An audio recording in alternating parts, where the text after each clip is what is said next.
Hello, good morning. কেমন আছো সবাই? আশা করি সবাই ভালো আছো। তো আজকে হচ্ছে শনিবার, মানে আজকে ব্লগটা শনি আর রবি মিলিয়েই করেছি। তো আজকে মানে যাচ্ছি আমি অফিসে।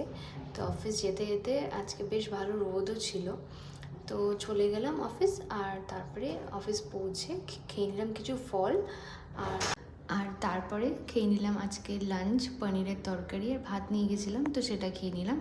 আর তারপরে আজকে একটু তাড়াতাড়ি ছুটি হয়ে গেছিলো, তো দুজন মিলে একটু এনভায়রনমেন্টটা মানে নেচারটাকে একটু এনজয় করছিলাম। একটা খুব সুন্দর জায়গায়, পিসফুল জায়গায় দাঁড়িয়েছিলাম।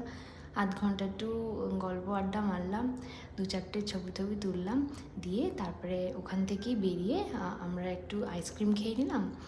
আর তারপরে বাড়ি চলে এলাম। বাড়ি এসে একটু নেল পলিশ লাগিয়ে নিলাম। আর আজকে ডিনারটা শেষ করলাম খুব সিম্পল, ডাল, আলু ভাজা, পটল ভাজা আর পনিরের তরকারিটা দিয়ে।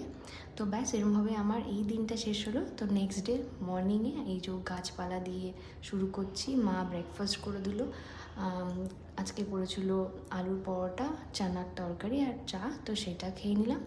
আর তারপরে আজকে চলে গেলাম লাঞ্চ বানাতে। তো মাছ ভাপা করেছিলাম একটু অন্যরকম স্টাইলে। আর প্রথমবার পুরো একদম প্রপার ওয়েতে বিরিয়ানি বানালাম।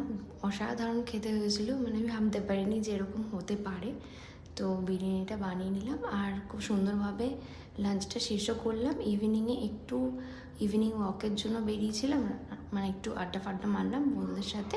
আর ডিনারটা শেষ করলাম সেই লেফট ওভার বিরিয়ানি দিয়ে। বিরিয়ানি আর একটু পেঁয়াজ নিয়ে নিয়েছিলাম। আর লাস্টে দিনটা শেষ করলাম একটু 1 গ্লাস কোল্ড ড্রিঙ্কস খেয়ে। তো চলো ভাই, এরকমভাবেই আমার দুটো দিন শেষ হলো। তো টাটা, আবার নতুন কালকে একটা ভিডিও নিয়ে দেখা হচ্ছে। ততক্ষণের জন্য সাবস্ক্রাইব করে দিও যদি ভালো